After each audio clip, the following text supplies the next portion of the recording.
Powerful. Welcome to Soul Series. Welcome back to my Soul Series, our weekly half hour, to be able to delve into, all things really spiritual, to challenge the status quo. That's what this show is all about, to connect to higher ground and thereby elevate the value of our experience here and now. The here and now, that's an expression that's achieved an almost, cult-like status in our lexicon. But as in any case, when phrases are used and overused in a culture, sometimes they tend to lose their influence and their impact. And people just sort of toss about the here and the now as a reference in time without actually considering, I think, the magnitude of what those words really represent. Today, right now, I want to share with you somebody who has helped me, along with millions of other people, to really understand just why that phrase, the here and particularly the now, is not only vital, but is really all that there is. My guest today should be called, I guess, the father of the now, because Eckhart Tolle is widely recognized as one of the most original and inspiring spiritual teachers of our time. I personally think that you are a prophet, Mr. Tolle. And I was first introduced to your teachings back in the year 2000 when actress Meg Ryan was on my show, and she told me about this book. We were in a commercial break. I don't even know how the subject came up, but she mentioned the power of now and how it was really having a big impact on her life. And so I went right out and I got the book right away. And I put it in my magazine as on the O list. And I think I even listed as a favorite thing for Christmas for all of our viewers. The Power of Now, A Guide to Spiritual Enlightenment, would have to be one of the most transformative books in my life. It's always by my bedside, no matter where I am. I carry it with me. I was just saying before I was introducing you, Eckhart, that I wished I had my original copy, because I've bought so many copies since the first copy. But my original copy, I had so many yellow markings in it for highlighting every sentence. I just thought, well, why don't I just finish reading the book instead of highlighting everything? Welcome to our Soul Series. Thank you so much for joining us. Thank you. Well, there's so much I want to talk to you about. I know we're not going to get to all of it, so I just want to tell all of our listeners now, those of you who are big supporters, seekers, and fans of his book, The Power of Now, that this conversation will be continued next week. So today's discussion is really, I'm going to try to focus it on the now and the book, The Power of Now. I was so moved in the book when you said, in the very beginning of the book, you said, 29 years old, having pondered suicide, you were thinking this, quote, I cannot live with myself any longer. This was the thought that kept repeating itself in my mind. And then suddenly I became aware of what a peculiar thought that was. Am I one or two? If I cannot live with myself, there must be two of me, the I and the self that I cannot live with. Maybe, I thought, only one of them is real. I love this because it's really one of the first times I thought, yeah, that's right. When you say, I'm going to tell myself something, who is the I and who is the self? That's the fundamental question, is it not? Yes, that's right. Most people are not aware that they have a little man or woman in their head that keeps talking and talking. So there's a voice in the head, that's the internal dialogue that most people are completely identified with. And in my case, and in many people's case, the voice in the head is a predominantly unhappy one. So there's an enormous amount of unhappiness that is continuously generated by this unconscious internal dialogue. And at that moment, that night, a separation occurred inside me between the voice, which is the incessant stream of thinking, and the sense of self that had become identified with that voice in the head, and a deeper sense of self that I later recognized as essentially consciousness itself, rather than something that consciousness had become through thinking.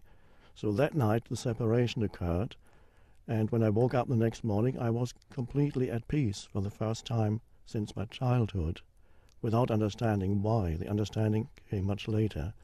So the important point here is that it's essential for people to become aware that their thought processes and the sense of self that is derived from their thinking, which includes, of course, all one's memories, all one's conditioning, one's sense of self is a conceptual one that is derived from the past.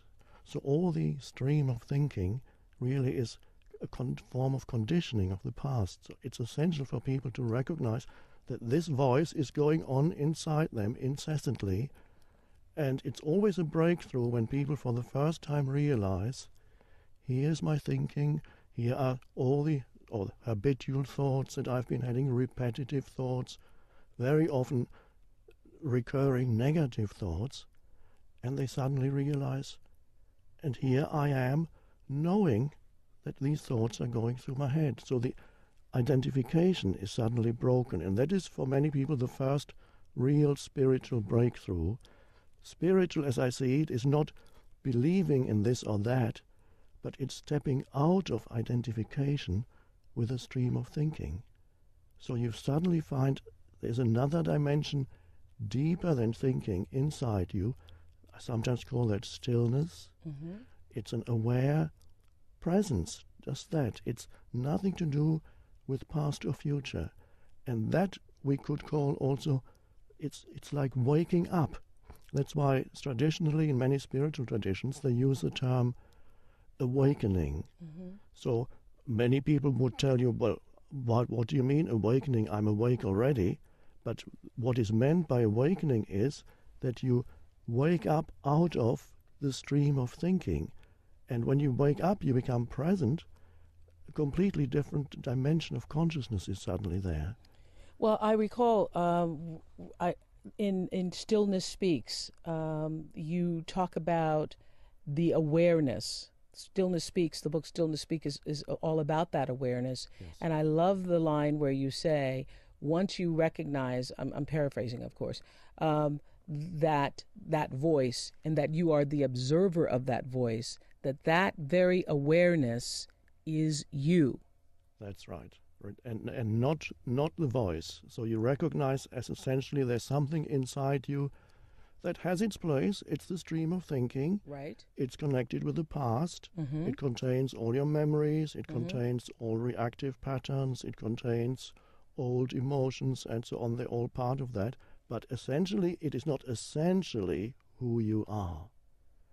And that's an amazing realization. Now, the mind, of course, may then ask, well, then tell me who I am. That's the big question. I'm talking to Eckhart Tolle, author of Power of Now. So what is the answer to that question? Well, the answer to that question is who you are cannot be defined through thinking or through mental labels or mental definitions, because it is beyond that. It is the very sense of beingness or presence that is there when you become conscious of the present moment. It's intrinsically one with what we call the present moment. I sometimes say that some people might find this a little strange, but in essence, you and what we call the present moment at the deepest level are one. Because you are the consciousness out of which everything comes. Every thought comes out of that consciousness that you are. Every thought disappears back into that space of consciousness that you are. So essentially you are a conscious, aware space. And all your sense perceptions, all your thinking, all your emotions happen, they come and go in that aware space. Yeah. Yes. Well, did it feel like, Eckhart, when this happened to you, that moment of realization where you realized the voice was separate from the awareness, that moment that you speak about in the beginning of the book, did it literally blow your mind? Yes, it did. But I didn't understand it. I just realized suddenly the next day I was at peace, and I remained at peace. There was a deep sense of inner peace, although externally nothing had changed.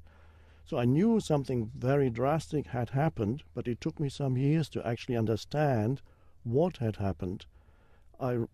Some years after, 3 years after this transformation, I was talking to a Zen monk, Mm-hmm. and he was telling me, he said, well, Zen basically is very simple. It's you don't rely on thinking anymore. It means to go beyond thinking. And I suddenly realized, oh, this is what has happened to me. That state that I felt was a state of inner peace was also a state of far less thinking than I had been doing before. All that unhappy thinking, all that repetitive thinking wasn't happening to me anymore. And so you have often said in all of your books, you characterize thinking as a terrible affliction, even a disease, and that it's the greatest barrier to the power of now. But isn't to think to be human? I thought that's how we are different from other animals. That's right. Thinking can also be a powerful and wonderful tool. It only becomes an affliction if we are totally identified with thinking and we derive our sense of who we are from the stream of thinking. In that case, you're telling yourself continuously what I call sometimes the story of me. Mm-hmm, mm-hmm. And in many people's case, it's an unhappy story. So they are continuously dwelling on the past, and there's nothing wrong with the past, but if there's complete self-identification with memory, then all your sense of who you are, your sense of identity, is then derived from the stream of thinking, and that's a dysfunctional and unhappy state. So when you step out of identification with that and you realize for the first time, I'm actually the presence behind thinking, Mm-hmm. then you are able to use thinking when it's helpful and needed, and it can be a wonderful thing. But you're no longer, I'll put it in extreme terms, but it's true, you're no longer then possessed by the thinking mind. The thinking mind is then a servant or a helpful tool which you can use. It's useful for many situations in this world, Mm-hmm. but you can't find yourself in there.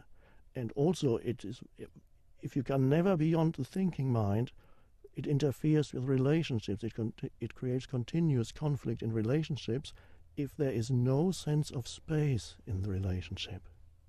Say that again. If there's no sense of space. No sense of space, that spacious, aware presence that you can bring to the relationship. For example, when you listen to someone, Mm-hmm. you listen to your partner or you listen to a friend or just an acquaintance, can you be there as the aware space that is listening, or are you, while the other person is speaking, continuously thinking, preparing the next thing you're going to say?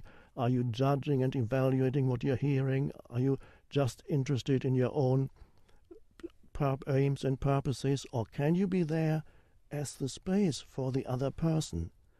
And I would say that's the greatest gift you can give a person. It is especially important for parents and children, but also very important in intimate relationships. Can you be there as the space, the aware, conscious space for the other person? For example, while you listen to the other person, can you listen in that simple state of alertness in which you're not judging what you're listening to? You're then there as a presence rather than as a person. Right. So there's the deeper level of awareness is there, and Yeah. that's what I call the space. I was going to say, you offer them that space in which you allow yourself to be connected to whatever it is they are offering. That's right. There's no judgment in that space. That's right. You're not defining the other person, and that's an enormous gift that you can give to another person. You're not imposing mental labels, judgments, definitions on the other person. Funny thing, as you know, so many people love their pets, and there's for many millions of people. So many people, I would be one of those people. Yes, me too. Okay. But now, for many people, that's the only area where they realize they can communicate and relate to another being, and that being is not judging them, because the dog accepts you unconditionally as you are. I don't know if you've heard the saying, please God, make me into the person my dog thinks I am. So the people feel that sense of freedom when they relate to their pets because they are not being judged. Now, the animal, of course, is at a state prior to thinking, so that's why the animal can be there as the simple natural presence. But when a human being is there, the human being has moved beyond thinking, and that's the state of awareness. Well, but both these states are free of definitions and judgments. Jesus, of course, also talked a lot about the importance of not judging another person. Well, because since the power of now, so many people have been introduced to this very idea that you presented to us in this book, and are stimulated by the idea, and even I have had glimpses of that space. Oh, I'm sure you have. Yeah, glimpses of that space. But how can you live in that space? You seem to live in that space. Yes. Well, first of all, it's important to acknowledge and to be grateful for the glimpses of it when they happen. And then you can actually not just wait for the space to happen almost as a kind of grace that comes into your life, which sometimes does happen. Right. But you can also invite that space simply by bringing more presence into your life, which means more present moment awareness. For example, I recommend that people use little everyday activities that they do every day unconsciously and bring a conscious presence. When you wash your hands, when you make a cup of coffee, when you walk across a room, down the stairs, you're in the elevator, waiting for the elevator. These are all opportunities for, instead of indulging in thinking, being there as a still alert presence. Yes, like a lot of people, take showers in the morning. They're taking a shower, but they might as well already be in the office because they're thinking about, getting in their car and what am I going to do today? And That's right. what is my to-do list? Yes. Instead of being present in the shower, feeling the water, the essence of the water, the moment, whatever. That's right. So it's bringing little spaces into your everyday life, as many spaces as possible. I say, for example, when you get into your car, shut the door and be there for just half a minute. Feel your breathing, perhaps feel the energy inside your body. Look around, sky, the trees. All it takes is half a minute. And the mind might tell you, I don't have time. Yes. That's the mind talking to you. But I would suggest that even the busiest person has time for 30 seconds of space. When they sit in their car, for example, or many other occasions. Well, I will have to tell you that I think it was the year 2000 I first read this book, and many, many, many times this book has saved me. I mean, the theories in The Power of Now have saved me. And today, as a matter of fact, I had, one of the most hectic days. But I remember waking up this morning thinking, oh, my God, I'm going to be so stressed. I'm going to be so stressed. I let that go. I let those thoughts go. And just thought, I will just, for every moment of the day, be present now. Yes, that's a continuous refocusing on what really matters, what matters most in anybody's life, which is always now, the present moment. People don't realize that's all there ever is. There is no past or future except as memory or anticipation in your mind. But that's what throws me, though, in the book when you say there's no past. Of course, there has to be a past because there are all of our memories. There are all these ways we defined ourselves. That's our past. Yes, on one level you could say nobody can argue with the fact that there is such a thing as time, there is such a thing as future. Of course, we use time to meet here. We agreed on this particular time. We said we are going to meet on this day at that time. Otherwise, it would have been difficult. We might never have met accidentally. Right. And you are hard to find in all the different countries. I'm talking to Eckhart Tolle, author of Power of Now. But we agreed on this time, and we are here because this is now. That's right. So time, then, is something that we cannot do without. We could even say time is what dominates this entire life that we experience here, because This illusionary plane that we're on. That's right. Right. I call it the surface level of reality. Got is it. completely dominated by time, which is the past and future in the continuous stream. And people look to time very often for expecting that time will eventually fulfill them, time will eventually give them what they need, time will eventually give them happiness. And sometimes, of course, it does for a while. But essentially, the true happiness you cannot find by looking into the future, because it is intrinsically one with living deeply in the present moment. So it has been said there are two ways of being unhappy. One is not getting what you want, and the other is getting what you want.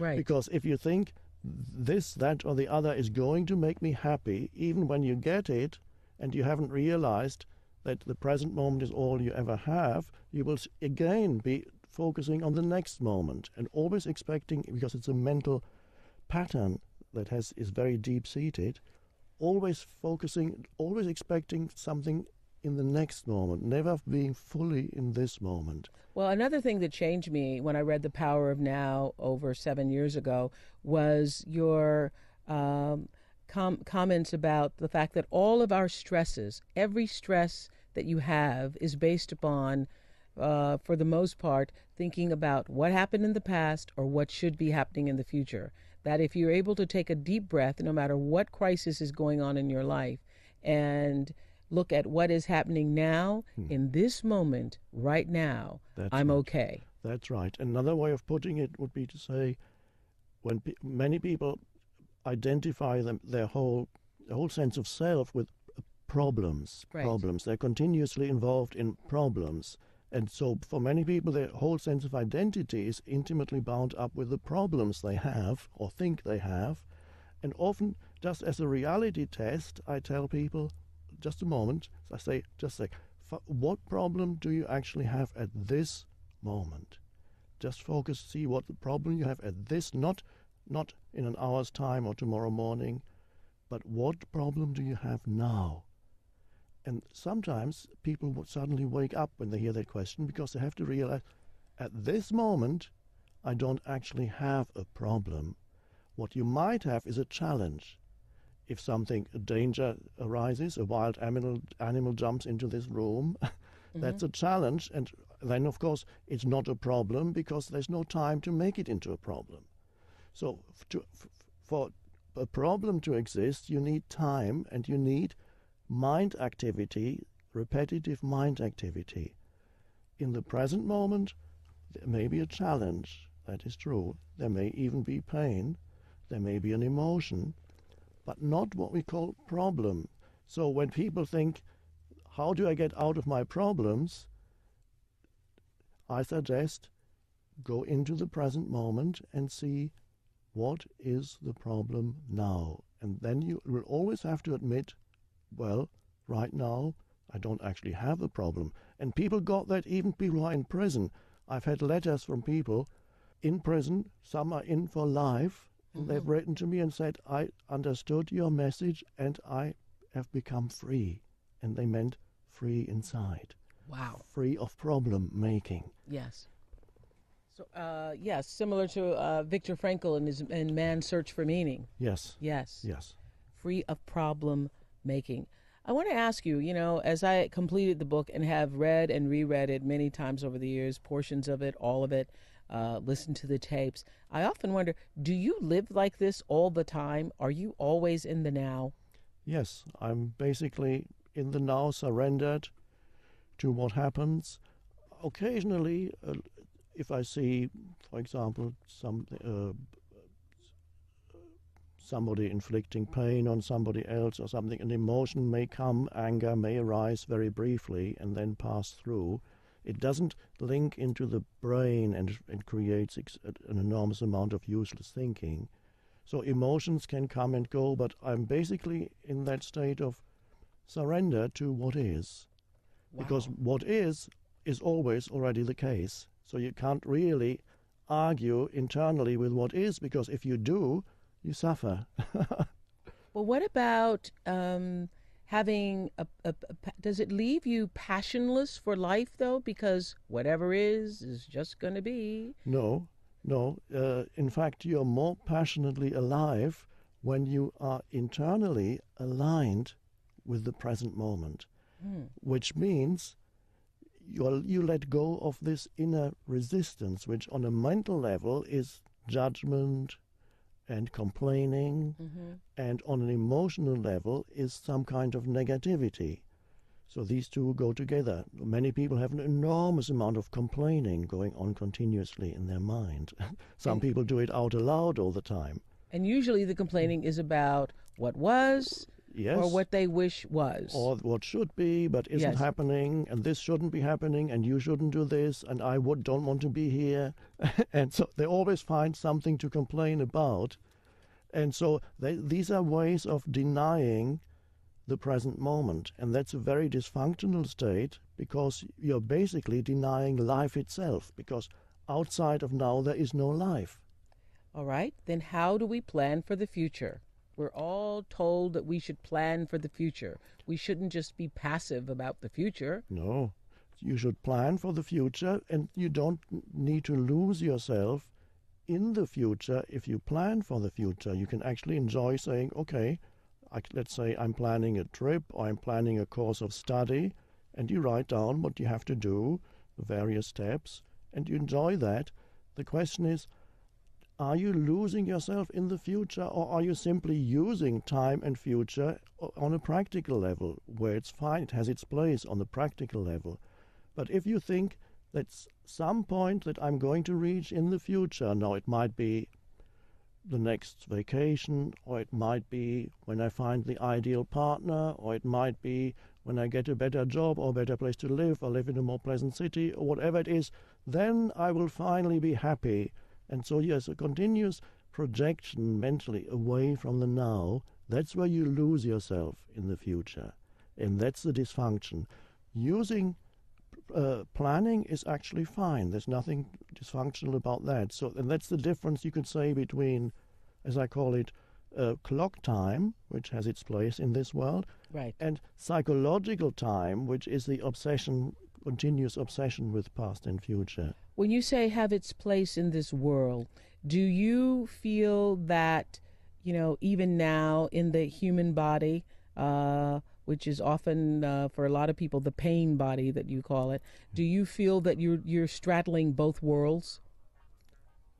Yes, you could say that. There needs to be a balance between dealing with things in this world, which involves time and thinking, but not being totally trapped on this level of time and thinking, not being totally trapped in time and totally trapped in the stream of thinking, so that there is a deeper dimension inside you that is actually outside of that stream of time and thinking. And that's the inner stillness, that's the inner peace, and that is a deep, vibrant sense of aliveness. So you're actually very passionate about life in that state. Wow. That's what we're looking for here. I just love talking to you. One of my favorite books all time in the world, The Power of Now, Eckhart Tolle. Thank you so much for joining us this week. And we'll talk next week about one of my favorite things to discuss, the ego, which you speak so profoundly about in your book, A New Earth, Awakening to Your Life's Purpose. We'll join you again next week. Thank you so much, everybody, for listening. Thank you.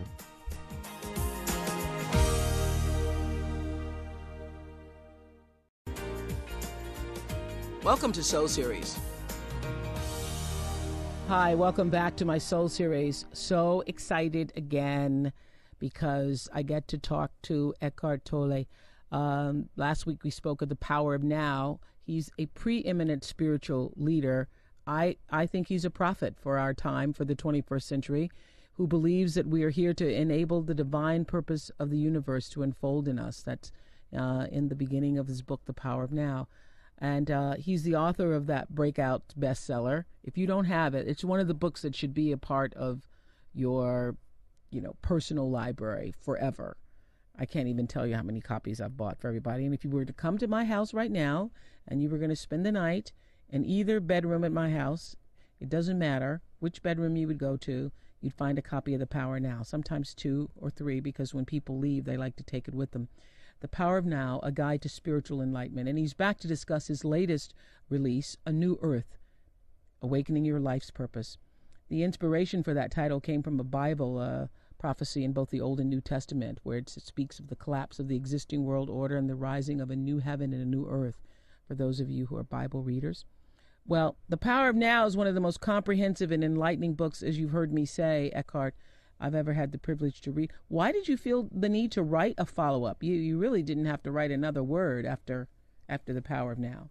Well, that's true. The teaching evolved in the years after The Power of Now came out. I would travel around the world giving talks. And what happened then is some new approaches came, new perspectives on the same basic truths. It's not different truths. It's focusing on the same basic truths, but new perspectives towards it. And also I felt there was still something to be said about that which blocks the arising new consciousness in most human beings. So there's quite a bit in the book A New Earth about that in us which tends to block the awakened consciousness, the consciousness that wants to arise now. And one way of putting what that is to describe it, as I do in the book, it's the human ego. Oh, this is my favorite thing to talk about, the ego. You say the ego is destined to dissolve. How so?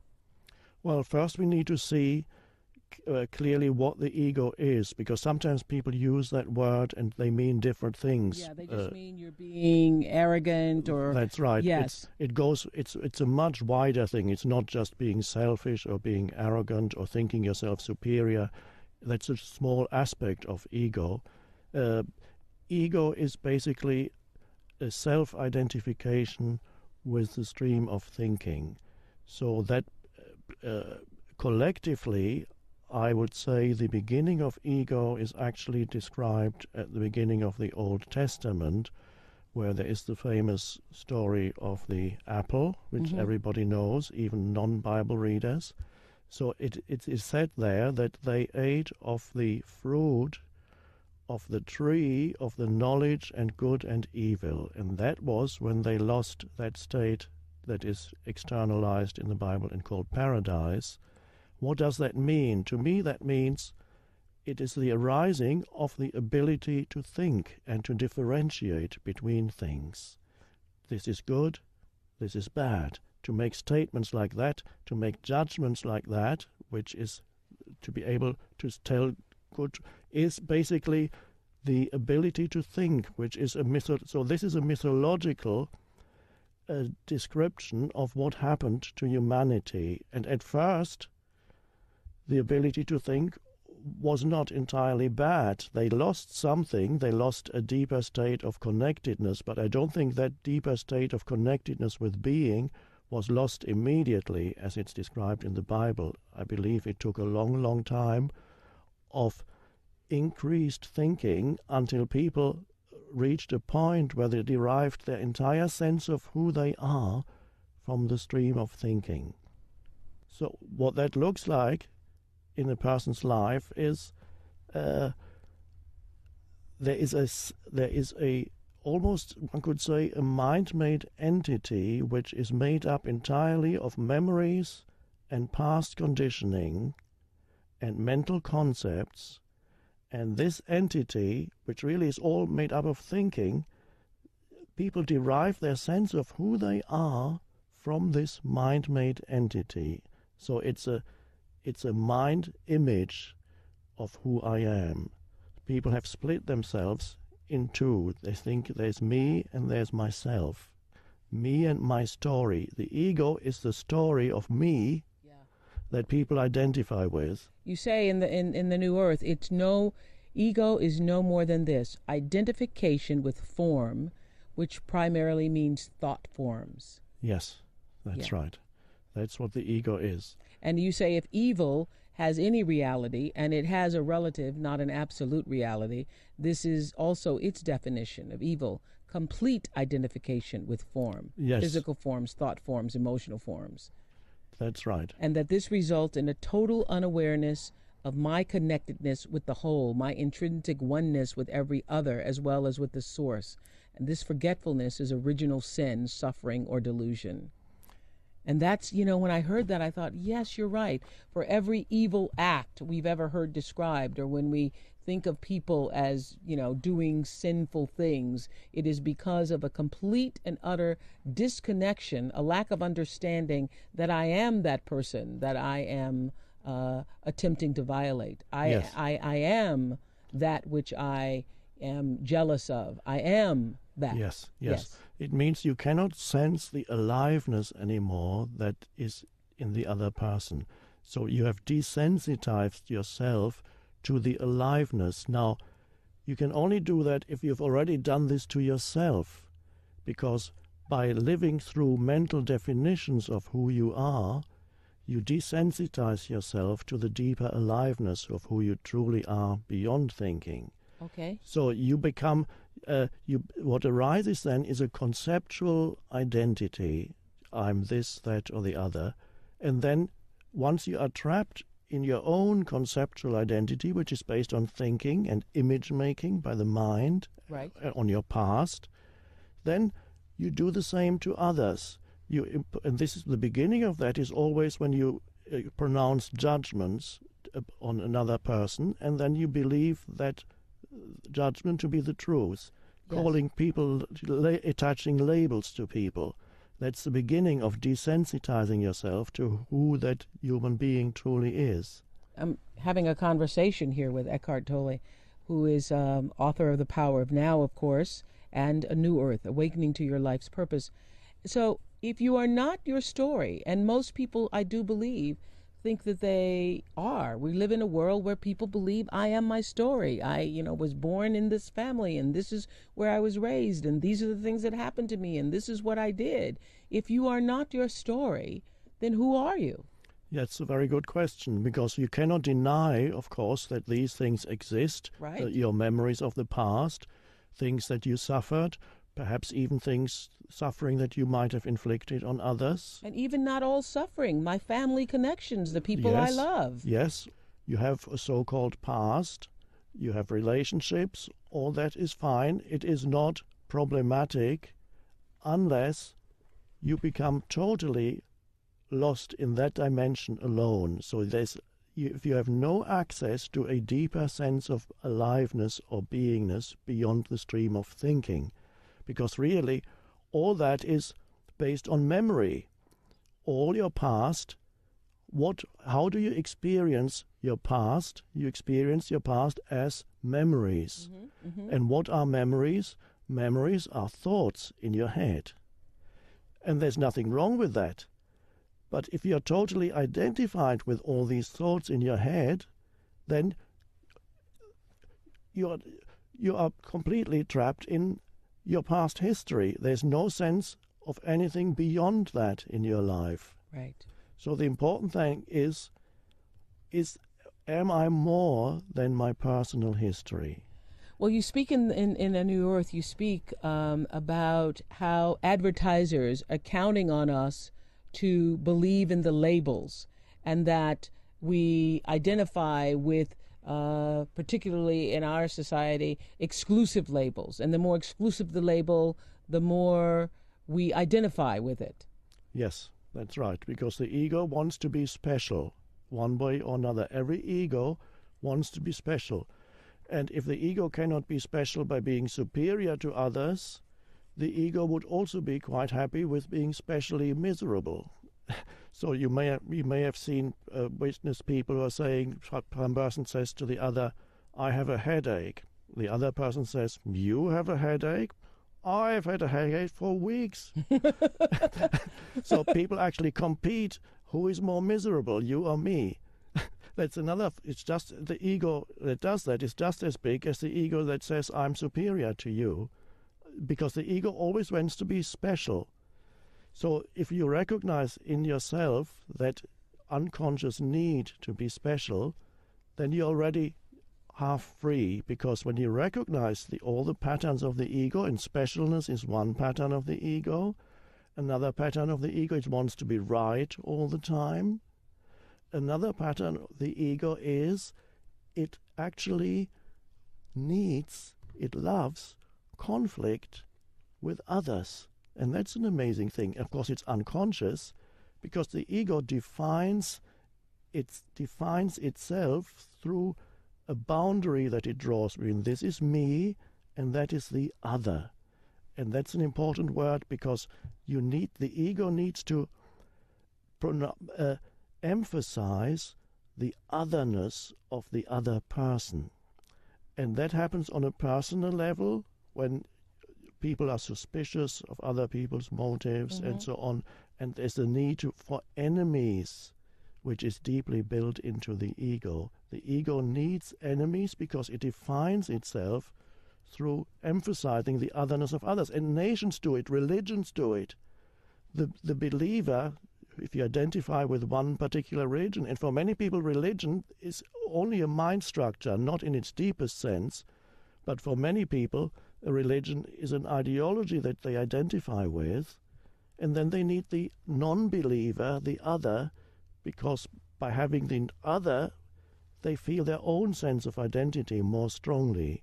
Right. And they need the other in order to feel their own sense of identity more strongly. Yes. Yeah. They need I enemies. thought you said did such a great job of explaining this, because you say it first starts with a baby, when the baby first reaches for the toy and realizes and the toy is taken away or not given to them, and they say, no, that's mine. That's right. That is mine. That's the beginning of identification with things. Identification with things. And that what happens is that we all just grow up and we just get bigger toys, different toys. That's right, yes.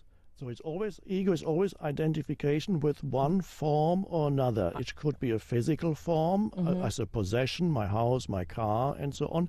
So when you identified, your sense of who you are is in that thing. So, and if that thing then is criticized, for example, by somebody else, you will become extremely defensive or aggressive, because you're feeling your very sense of self is being threatened. And then there are other forms of identification. For example, my opinions, mind forms. Right. People have very strong identification with their mental positions. And I am right. I am right. And that implies, of course, that somebody else has to be wrong. Right. So that I can continue to be right. But tell me this, then I'm thinking this, that, as long as we are in this dense human form, perhaps we must need the ego. Otherwise, why would we have it? Otherwise, we would have evolved out of it. We are now evolving out of it. The ego has been there for thousands of years, and as you say, the fact that it was there has been there for thousands of years means it has its place in the evolution of humanity. So I'm not saying it should never have happened. The ego had its place because it was the ability to think developed more and more, so that gradually we became so identified with thinking that we lost a deeper connectedness with life, which is described as the paradise in the beginning of the Old Testament. That deeper connectedness with life. We are now, I believe, at an evolutionary transition where many human beings, far more human beings than ever before, are able to go beyond ego into a new state of consciousness. Yes, you say that we face a very stark and daunting choice, and that is to either evolve or die. Yes. This is the point where the evolution of consciousness, the awakening of humanity, is no longer a luxury. Because now we've reached a point, if we don't grow out of the dysfunction of the ego, because the ego is now being amplified, the effects of this dysfunction are being amplified by technology. Right.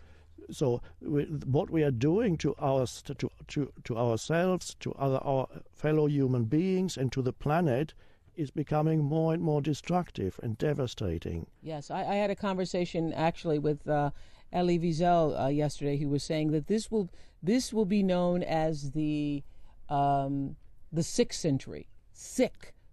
Yes. Yes. Yes. In our ability just to do the most evil and sickest of things to one another. Yes. I mean, look at the 20th century. It was dreadful, the worst ever in terms of human suffering inflicted on humans, by humans on other humans. Yes, but we were saying that it doesn't seem that we learned. We didn't learn.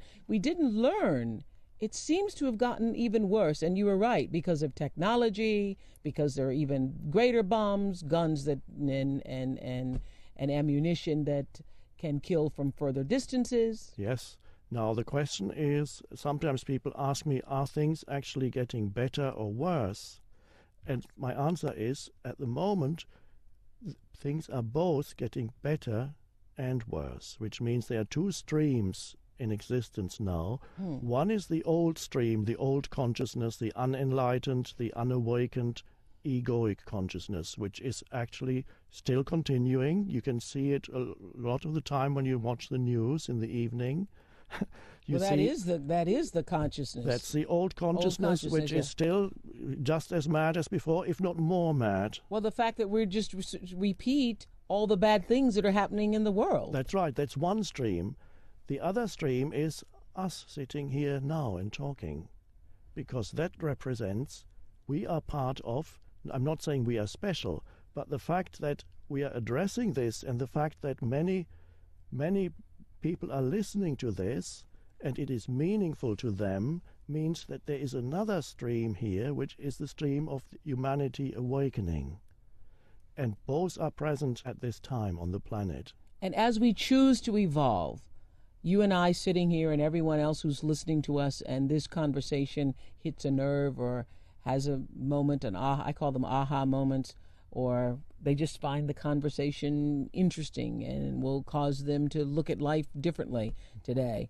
As we do that, are we actually creating a new earth?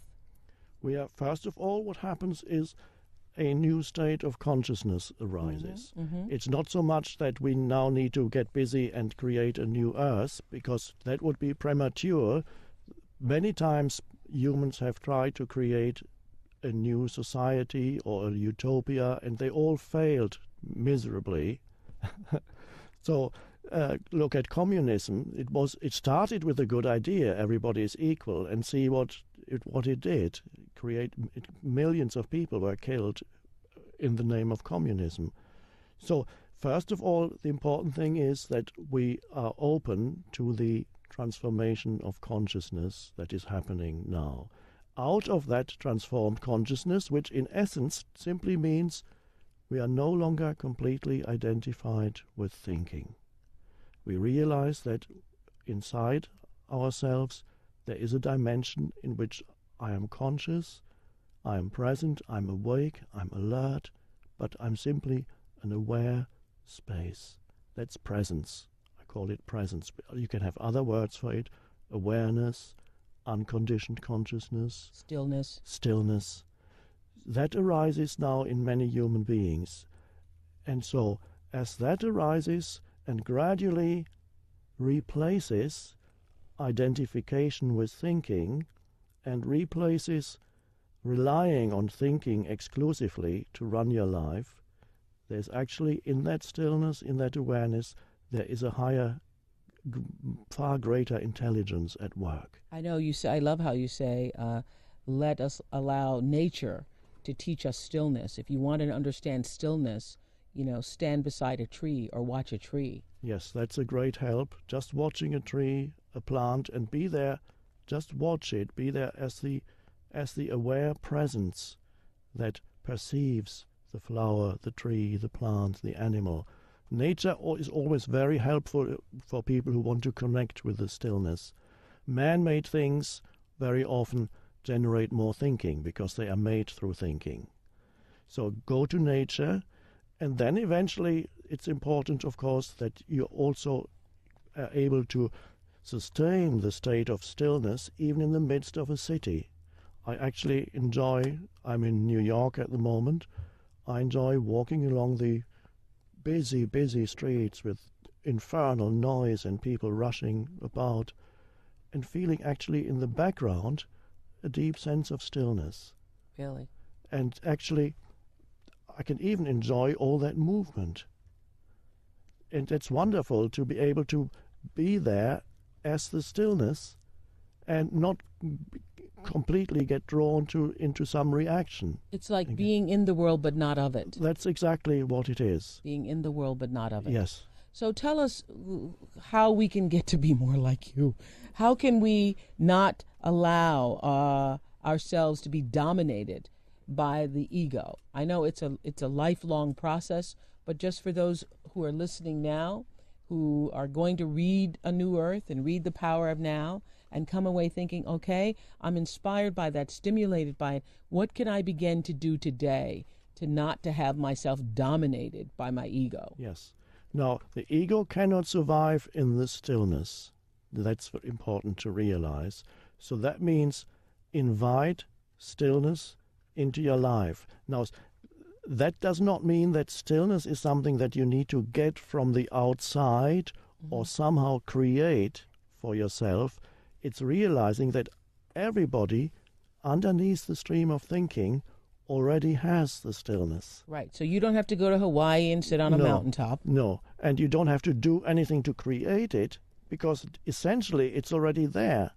And if you look very deeply into yourself and see, where does my sense of I-ness, when people say I, they have this sense of I am essentially the deeper I. Where does that sense of I-ness come from? And then if you look very closely, you'll find it's actually intrinsically bound up with the dimension of stillness.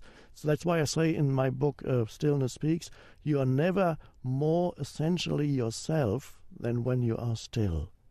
So you invite stillness into your life.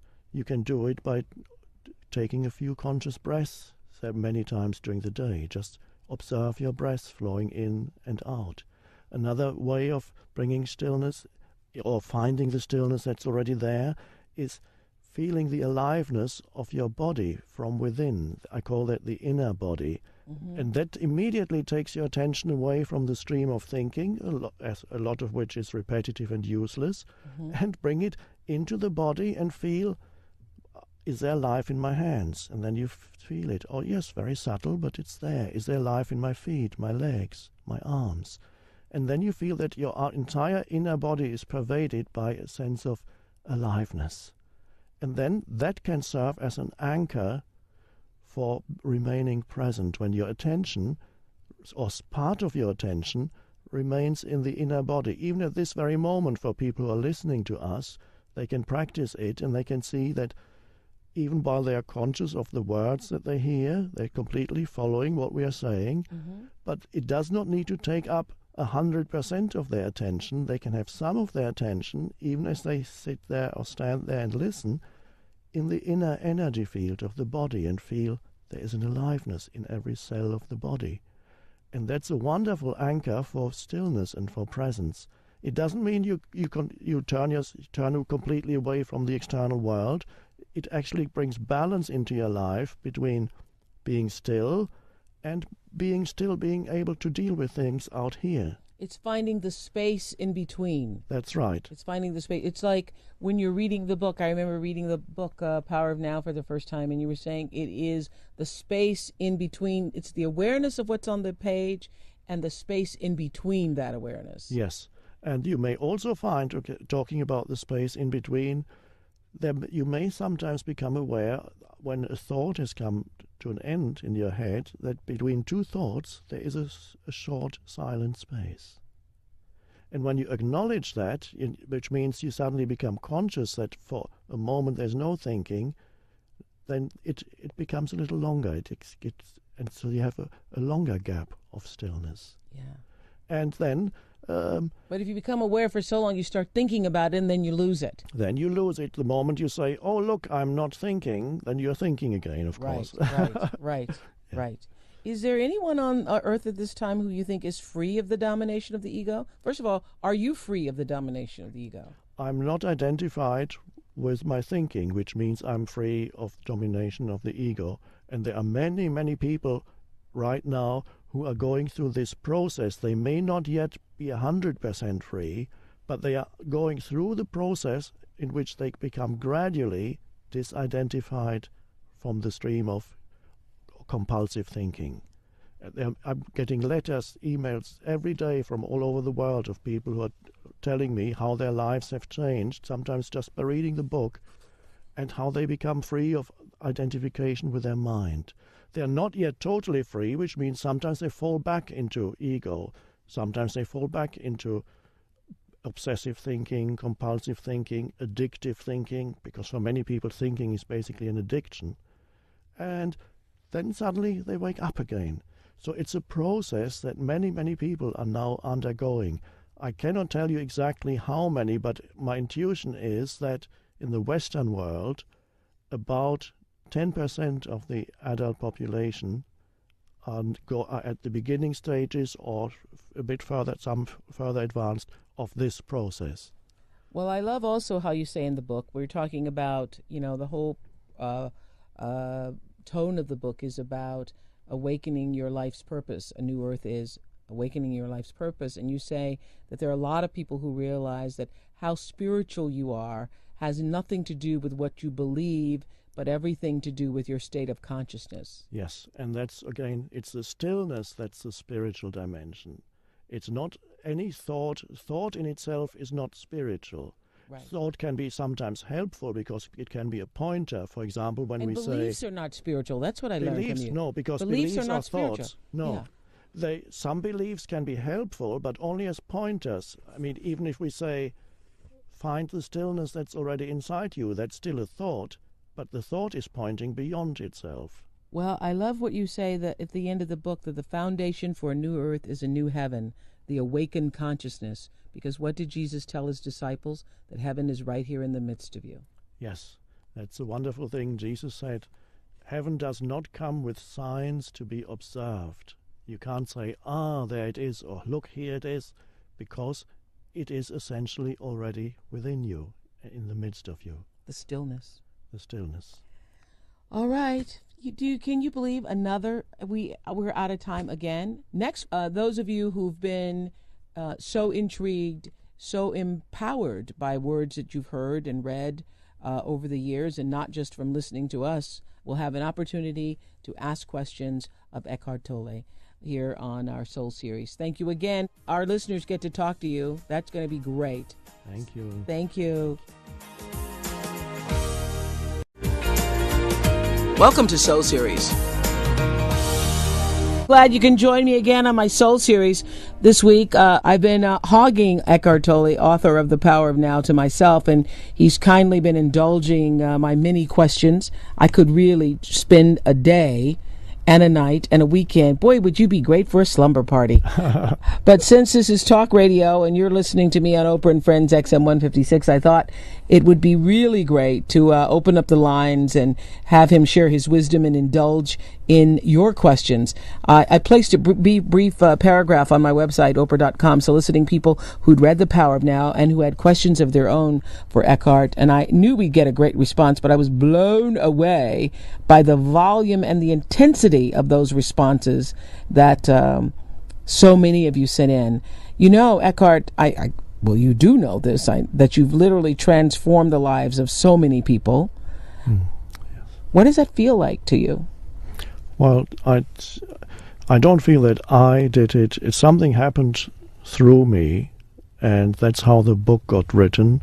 And that's when I give talks or answer questions, I also feel not so much that I am doing it, but it's a process that happens when you become still. I always begin the answer to every question, or the beginning of every talk I give, is entering the stillness and becoming comfortable with not knowing. And out of that being comfortable with not knowing comes the knowing. And I don't identify with that which comes. I just allow that to come. Wow.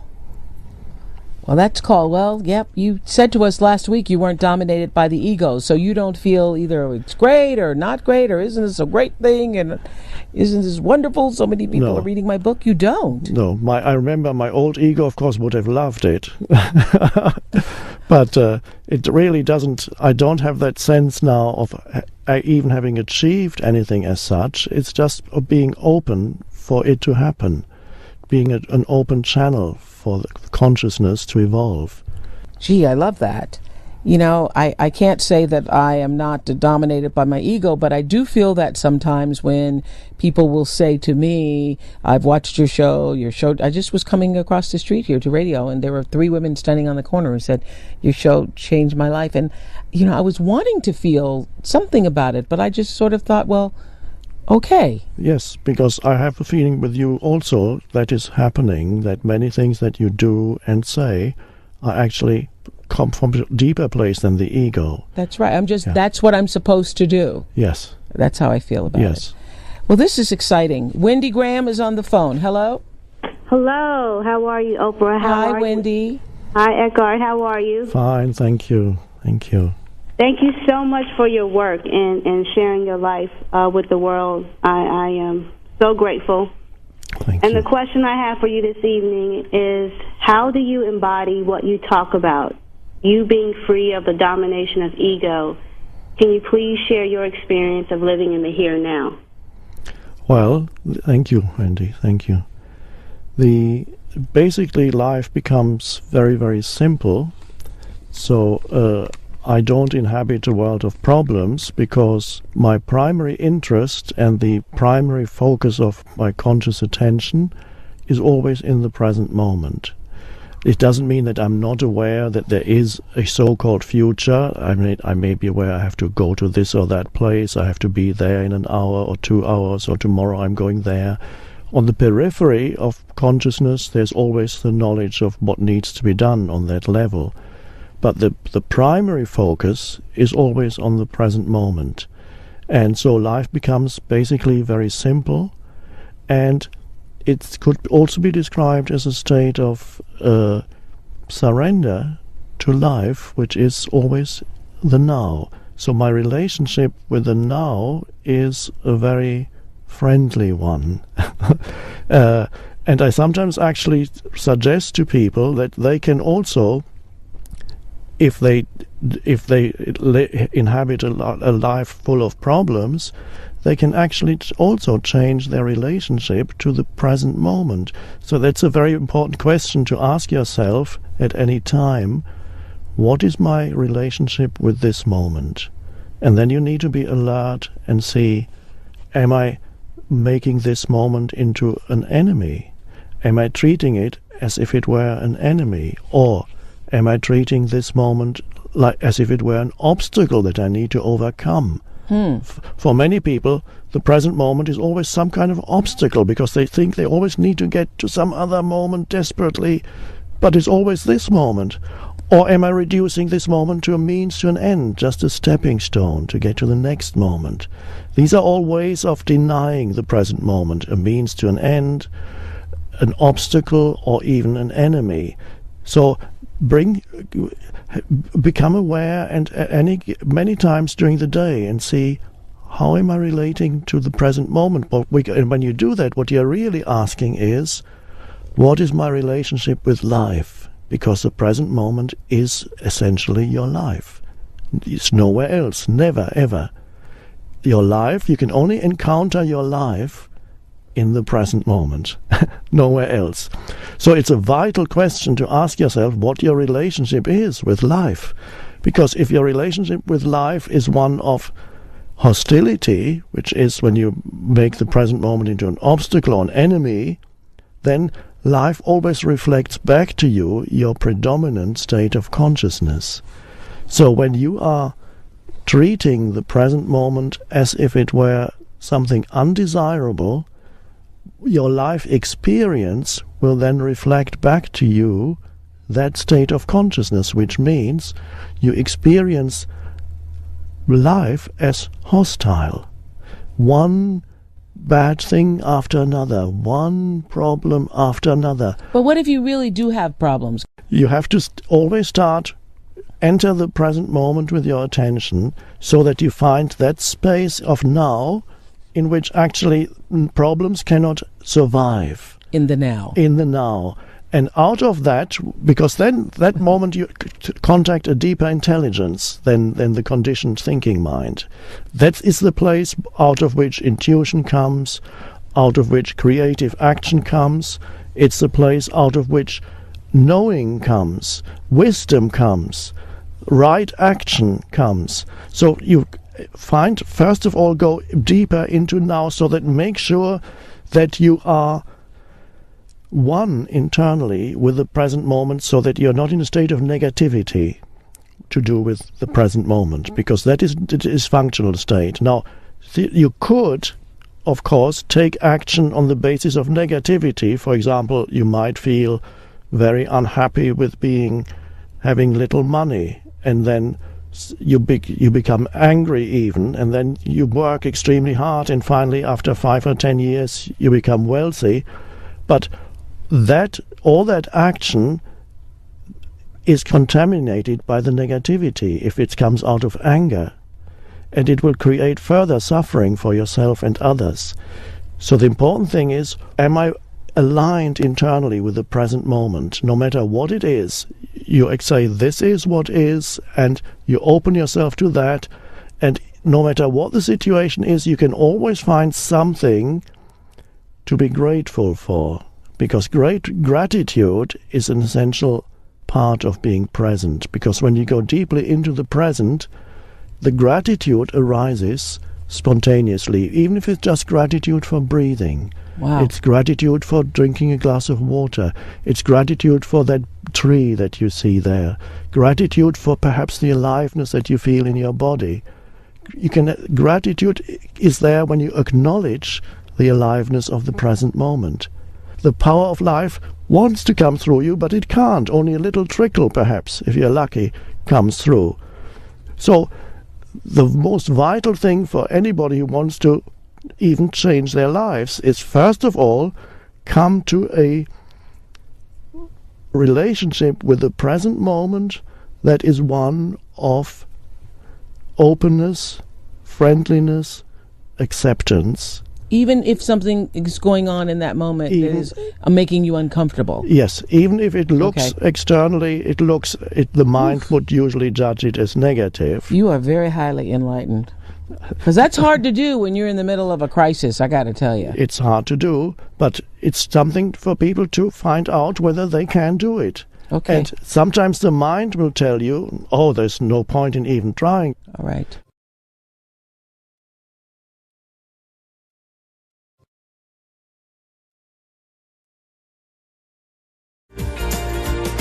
Welcome to Soul Series. So very often the thought that says you can't do it, or the thought that says you can't be present now because you've got too much on your mind, says the mind. So you don't necessarily have to believe every thought that comes into your head, and you see, oh, there's another thought that says I can't be present. Yes. And then you're present Just anyway. keep going back to what we were saying on a previous show.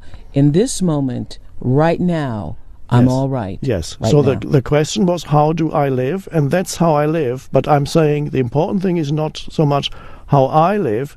The important thing is how you live. And the essence of this transformation, of this way of empowered living, is to make the present moment your friend. That's the foundation for Wendy. for empowerment. Thank you, Wendy. Thank you, Oprah. Thank you, Eckhart. Thank you so much. All Thank right. you. That's Wendy. I know Wendy. Wendy's my daughter. So that's how she got the first phone call. She's my life partner's daughter. So I've watched her grow up since she was a child, and we talk about these all the time. Yeah. This subject all the time. And when she heard that you were going to be on, she was like, "Oh, please." I called her and I said I would send the tape, and then I said, "You know what? Do you have a question?" And so she's been planning her question probably now for 6 days. It was great. All right, thanks, Wendy. I'm getting on to Anthony. Anthony, hello. Hi, Oprah. How are you? I'm good. Hi, Eckhart. Hello, Anthony. My question has to do with human relationships. Yes. As evolving spiritual beings, how do we stay in touch and connected with other people, particularly family members and close friends that are highly unconscious? All right. Yes. Thank you. Good question. That's many people will be able to relate to that question. When you feel that you are becoming more conscious, you're waking up out of identification with the mind, then in some cases you find family members, close friends, relative, they are still totally immersed in identification with ego and with thinking. Your primary thing, of course, primary purpose is not to expect others to be conscious. So first of all, you need to drop your expectation that others should be conscious or should behave consciously. And also there's a little bit of, I remember when I first started many years ago, becoming more aware, there's a little cockiness that comes, which is obviously your ego, I know that now, where you're kind of like, I know this and you don't. Yes. So you have to put that in its place also. That's right. Yes. Because at many stages of one's awakening, the ego can come back in. Right. And say and claim some kind of specialness. Yes, because I know and you don't. Yes. Yes. Because the moment you say I know and you don't, that you have identified yourself with a mental position, which I know, and that's the ego. Yes. So first of all is you accept other people, you accept where they are at in their evolutionary development. So first comes the acceptance of others, and then you may find, as you continue to practice presence, as you continue to grow in awareness, you may find that certain people around you are also beginning to change. Some will, some won't. If there's the slightest readiness in a person close to you, then something that is happening inside you will transmit itself, so to speak, and also trigger another person's awakening.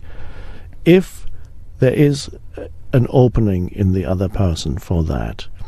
So what people usually find as they awaken spiritually is that some people around them awaken with them, and then you're on that journey together.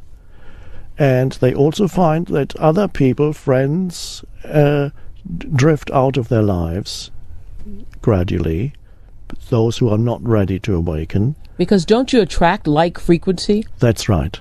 So, and you attract very often, as you say, new people into your life that correspond to this new frequency that's arising within you.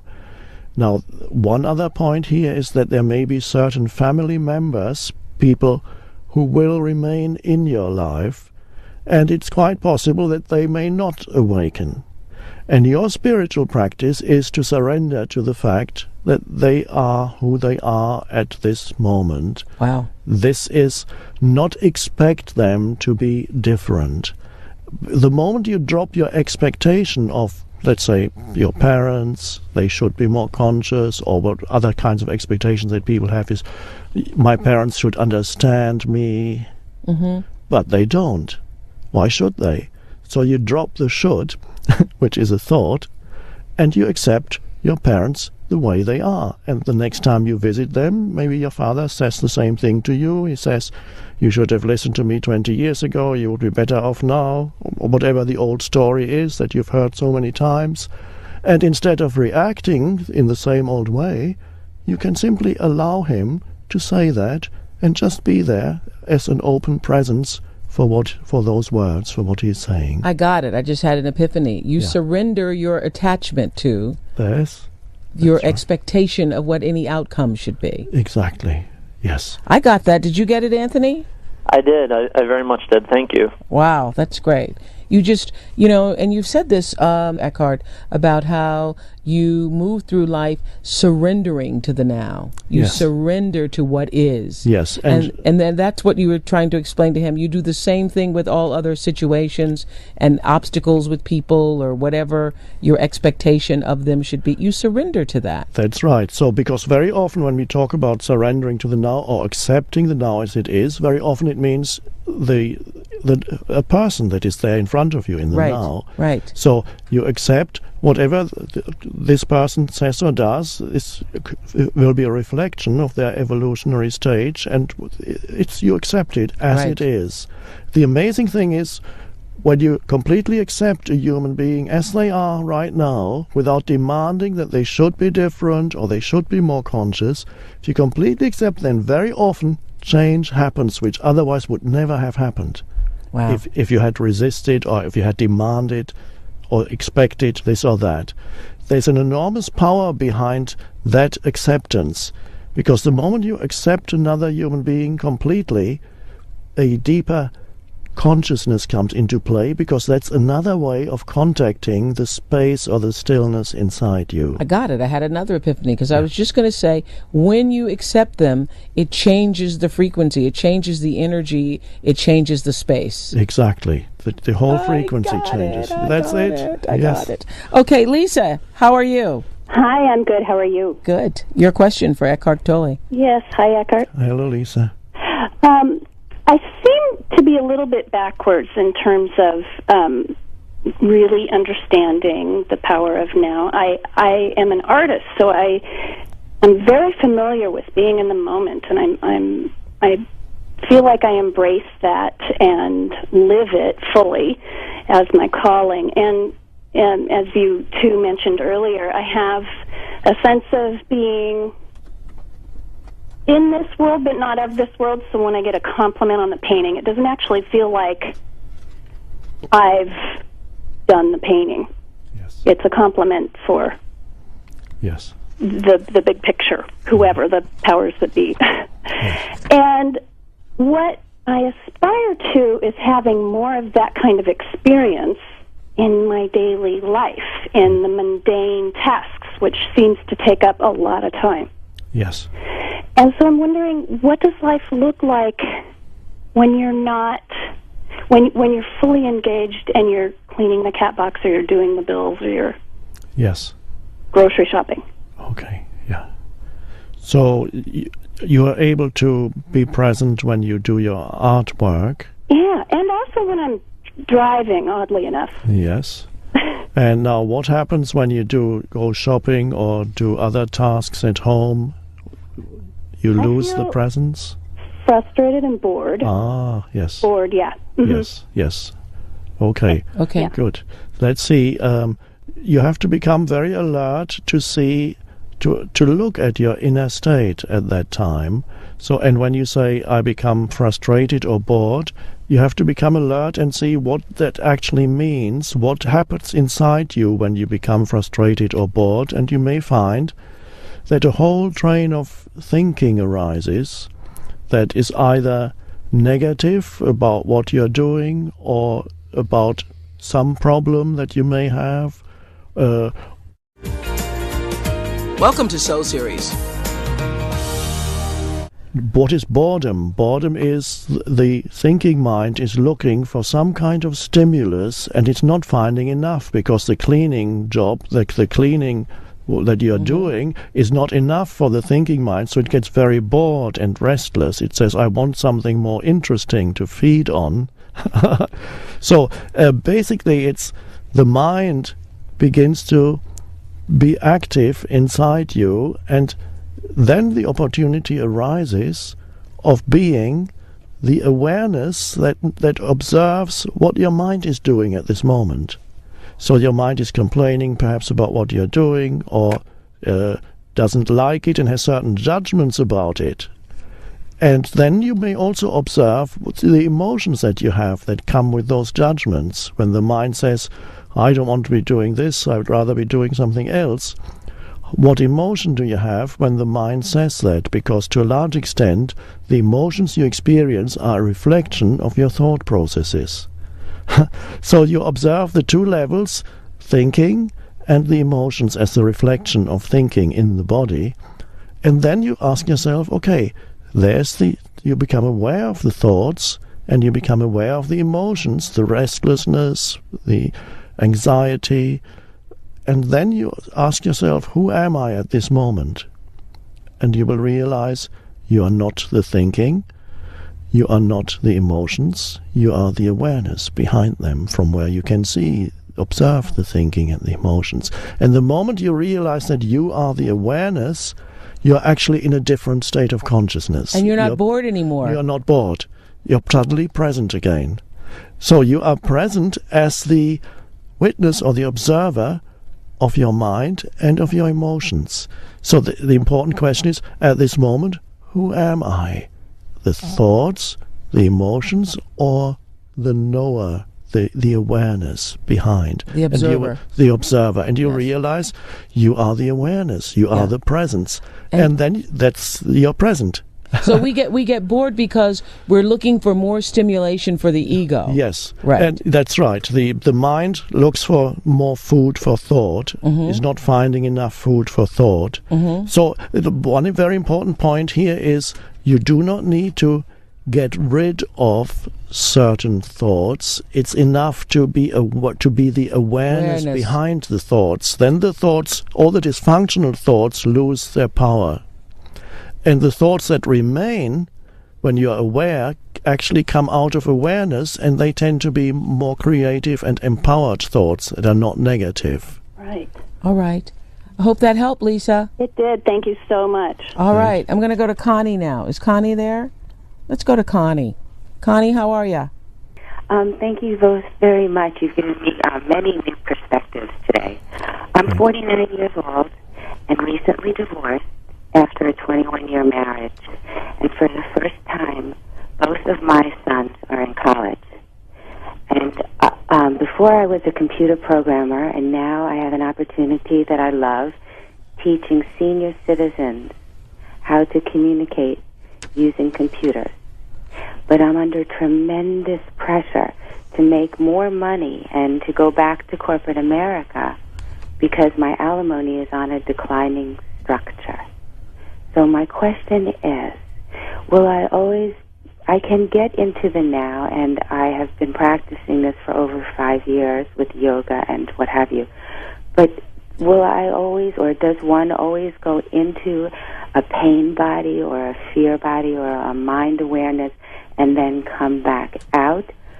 Do you think it is ever possible to live peacefully in the now, or is that too much of a lofty goal? First, I love that question. Can you explain pain body too, as you answer that question, Eckhart? Yes, the pain body, as I call it, is an accumulation of past emotion that still lives inside you. A lot of it comes from childhood, many painful childhood experiences, and children often need to cut themselves off from emotional pain because they cannot endure it, and that's normal for a child who suffers emotional pain. And most children these days suffer pain, one form or another. So pain leaves remnants in the body, and those remnants of emotional pain I call the pain body. They are an energy form consisting of old emotion. And one way of looking at it is to look at it as almost an entity that lives inside you, an emotional entity. It has two stages. One is dormant and one is active. So for certain periods of time you don't even know that you have a pain body. And then regularly, at regular intervals, something happens and your pain body will get triggered. It will come out of its dormant stage, and it will move into your thinking mind and start to control your thinking. So a very powerful negative emotion suddenly invades your thinking mind and then controls the internal dialogue, all your thinking.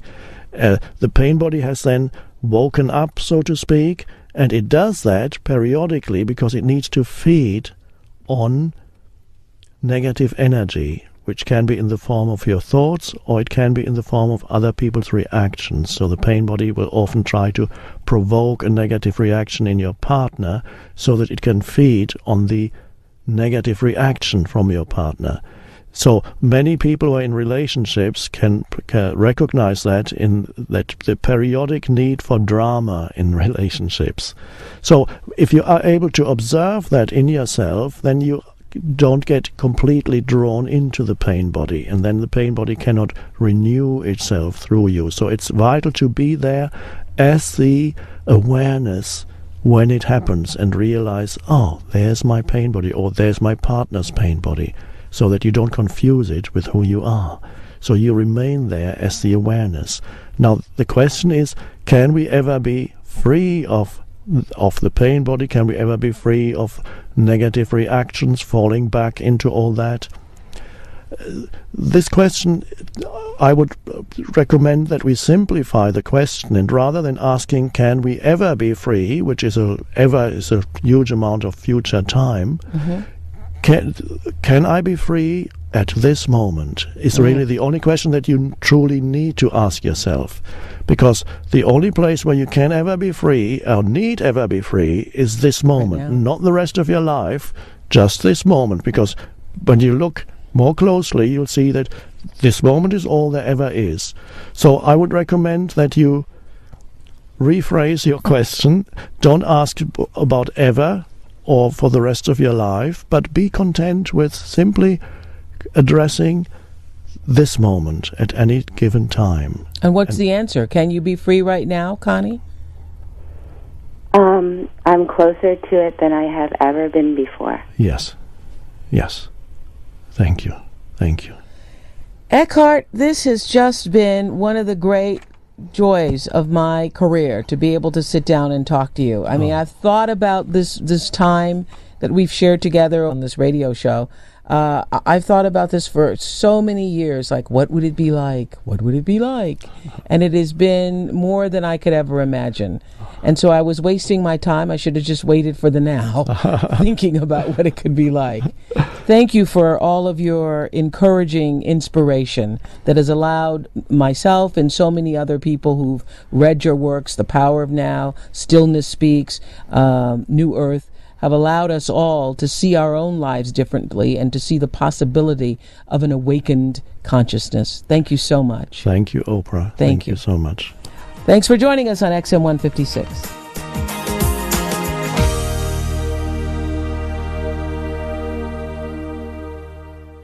I hope you enjoyed this edition of our Soul Series. These are some of my favorite conversations. To hear more, sign up for a free 30-day XM Radio trial by going to www.xmradio.com/Oprah.